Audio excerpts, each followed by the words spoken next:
Topic को revise करते हैं जो मेरे को लगता है आपका फेवरेट टॉपिक है, क्लबिंग ऑफ इनकम। पता है clubbing of income? Clubbing of income किया आप लोगों ने? चलिए, तो क्लबिंग ऑफ इनकम है, उसको एक बार क्विकली रिवाइज करते हैं और उसके बाद हम आगे पढ़ना चालू करेंगे। तो क्लबिंग ऑफ इनकम को मैं अगले 7 से 8 मिनट में पूरे टॉपिक को रिवाइज करवा दूंगा। आपका पूरा ध्यान इधर होना चाहिए। क्लबिंग ऑफ इनकम का मतलब होता है इनकम किसी और की है और टैक्सेबल आपके हाथ में हो रही है, that is called clubbing of income. कौन कौन सी इनकम को क्लब करना पड़ता है, कौन कौन सी इनकम है वो क्लब होती है। तो उसमें अगर आपको सेक्शन नंबर याद है तो ठीक है, नहीं है तो भी ठीक है।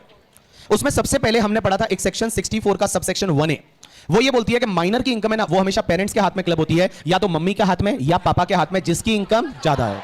बिफोर क्लबिंग मतलब बच्चे की इनकम क्लब करने से पहले जिसकी इनकम ज्यादा है उसके हाथ में क्लबिंग होगी, मम्मी के हाथ में या पापा के हाथ में। लेकिन मैंने बताया था एक बार अगर किसी के हाथ में क्लबिंग हो गया तो हर साल उसी के हाथ में क्लब होता जाएगा, भले इन फ्यूचर में जाके किसी और की इनकम ज्यादा है, उससे कोई फर्क नहीं पड़ता। अगर मम्मी के हाथ में क्लब हो गई एक बार इनकम तो हर साल आपको मम्मी के हाथ में ही क्लब करना है। अगर एक बार पापा के हाथ में क्लब हुई तो हर साल आपको पापा के हाथ में ही क्लब करना है। लेकिन आपको बताऊं, माइनर की 3 तरह की इनकम ऐसी है जो क्लबिंग नहीं होगी। एक तो माइनर जो है उसकी मैनुअल वर्क से कोई इनकम है। मैनुअल वर्क का मतलब मैंने बताया था, जैसे वो चाय बेचता है बच्चा, अगर बच्चा चाय बेच रहा है उससे कोई इनकम कमाता है तो उस पर कोई भी क्लबिंग नहीं होगा, वो बच्चे के हाथ में ही टैक्सेबल होगा। दूसरा, अगर माइनर चाइल्ड है वो स्किल एंड टैलेंट से कमाता है। जैसे एग्जांपल में मैंने दिया था, वो ट्रेन में जाके गाना गाता है, 3 गाने गाता है। सीटी वाले साईं बाबा, आया है तेरे दर पे सवाली। दूसरा, परदेसी परदेसी जाना नहीं। और तीसरा, साजन मेरा उस पार है, मिलने को दिल बेकरार है। और वो अगर गाना गाता है करके, ठीक है, वो अगर गाना गाता है और उस गाने से अगर कोई भी अगर इनकम होती है स्किल एंड टैलेंट से, तो स्किल एंड टैलेंट की इनकम है वो क्लब नहीं होती, वो बच्चे के हाथ में ही जाती है। लेकिन मुझे एक बात बताओ, स्किल एंड टैलेंट की इनकम तो क्लब नहीं होगी, लेकिन स्किल एंड टैलेंट की इनकम जो आई उसका एफडी कराया और उसका इंटरेस्ट आया, वो क्लब होगा या नहीं? वो होगा, क्योंकि उसमें बच्चे का कोई स्किल एंड टैलेंट नहीं है, बैंक का स्किल एंड टैलेंट है, ठीक है, तो वो क्लबिंग हो जाएगा। अब एक और चीज समझना, एक और अगर माइनर चाइल्ड है, वो अगर हैंडीकैप्ड है, वो अगर डिसेबल है तो उसकी इनकम क्लब नहीं होती। एक और बात बताओ, माइनर चाइल्ड की इनकम जब भी पेरेंट्स के हाथ में क्लब होती है तो पेरेंट्स को एक एग्जेम्पशन मिलता है अंडर सेक्शन 1032 का, और एग्जेम्पशन कितना मिलता है? 1500 per annum, maximum 1500 per annum का एग्जेम्पशन मिलता है। कितने बच्चों पे मिलता है? कितने भी हो, बच्चों की कोई लिमिट नहीं है, आपकी कैपेबिलिटी जितने भी बच्चे हैं उस पर आपको एग्जेम्पशन मिल जाएगा। आप खड़े हो जाओ, आप खड़े हो जाओ, आप खड़े हो जाओ, हाँ तू खड़ा हो, खड़ा हो, खड़ा हो, हाँ दोनों खड़े हो जाओ, हाँ ठीक है। तो मैंने बोला कि मैक्सिमम आपको 1500 का एग्जेम्पशन मिलेगा और 1500 का एग्जेम्पशन मिल जाएगा अगर माइनर। ए भाई प्लीज, बहुत सारे बच्चे ना यूट्यूब पे भी देख रहे हैं, ठीक है, तो तुम लोग चिल्लाओगे, उनको लगेगा ये क्या है करके, ठीक है, ऐसे कोई बच्चे पढ़ते हैं क्या? हाँ, अब एक बात बताओ, तो मैंने बोला कि कितने भी बच्चे हो आपको 1500 का एग्जेम्पशन मिल जाएगा।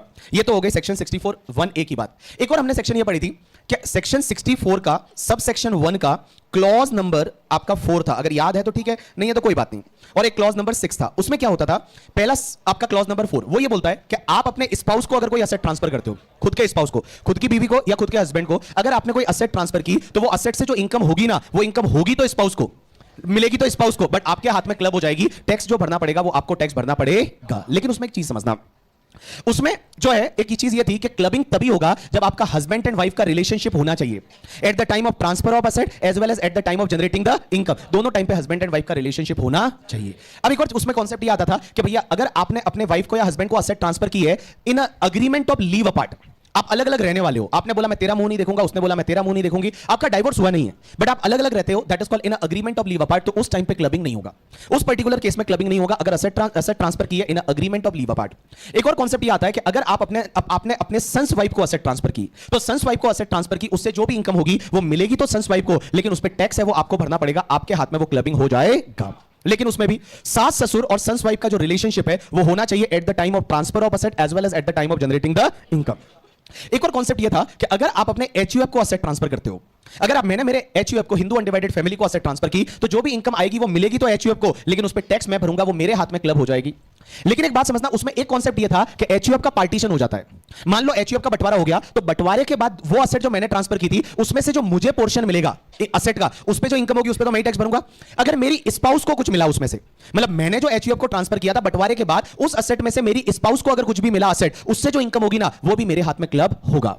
एक और कॉन्सेप्ट ये होता है कि अगर मान लो आपका किसी कंसर्न में सब्सटेंशियल इंटरेस्ट है, सब्सटेंशियल इंटरेस्ट का मतलब होता है कि अगर मैं या मेरे रिलेटिव मिला के, रिलेटिव का मतलब spouse, mother, father, brother, sister, lineal ascendant, lineal descendant, मैं और मेरे रिलेटिव मिलके किसी कंसर्न में अगर सब्सटेंशियल इंटरेस्ट रखते हैं, अगर उस कंसर्न से मेरे स्पाउस को, उस कंसर्न से मेरे स्पाउस को कोई भी सैलरी मिलती है, बोनस मिलता है, कमीशन मिलता है, इन शॉर्ट रेम्यूनरेशन मिलता है, तो जो रेम्यूनरेशन मेरे स्पाउस को मिला ना वो मिलेगा स्पाउस को, लेकिन वो टैक्सेबल मेरे हाथ में हो जाएगा, वो टैक्सेबल मेरे हाथ में हो जाएगा। लेकिन इसमें एक चीज ध्यान रखना, वो टैक्सेबल मेरे हाथ में होगा लेकिन मेरे स्पाउस में अगर टेक्निकल प्रोफेशनल क्वालिफिकेशन है तो यहां पे क्लबिंग नहीं होगा। जैसे मैं एक एग्जांपल लेता हूं कि मान लो बीबी वर्चुअल्स प्राइवेट लिमिटेड मेरी कंपनी है, मेरे पास उसमें सब्सटेंशियल इंटरेस्ट है।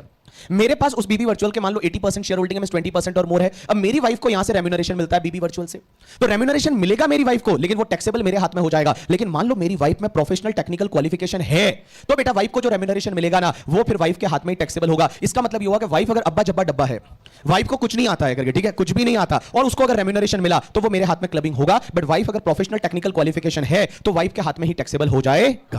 अब एक चीज समझना यहां पे कि अगर मान लो, जैसे मैं एक एग्जांपल लेता हूं, मेरी एक पार्टनरशिप कंपनी है बीबी वर्चुअल्स प्राइवेट लिमिटेड, उसमें मान लो मेरे पास में 15% शेयर होल्डिंग है और मेरी वाइफ के पास में भी 15% शेयर होल्डिंग है। तो आप मेरे पॉइंट ऑफ व्यू से देखोगे तो मेरा और मेरे रिलेटिव और वाइफ मेरे रिलेटिव में आ जाएगी, मेरे और मेरे वाइफ का मिला के टोटल 30% हुआ। तो मेरा बीबी वर्चुअल में सब्सटेंशियल इंटरेस्ट है, तो मेरी वाइफ को जो रेम्यूनरेशन मिलेगा, और अगर मान लो वाइफ अब्बा जब्बा डब्बा है, तो वो रेम्यूनरेशन मेरे हाथ में क्लब हो जाएगा।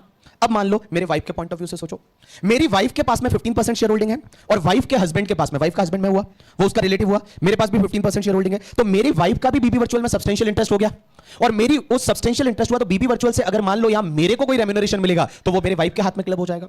और मान लो हम दोनों ही अब्बा जब्बा डब्बा है, तो दोनों ही अब्बा जब्बा डब्बा है, तो किसका किसके हाथ में क्लब होगा?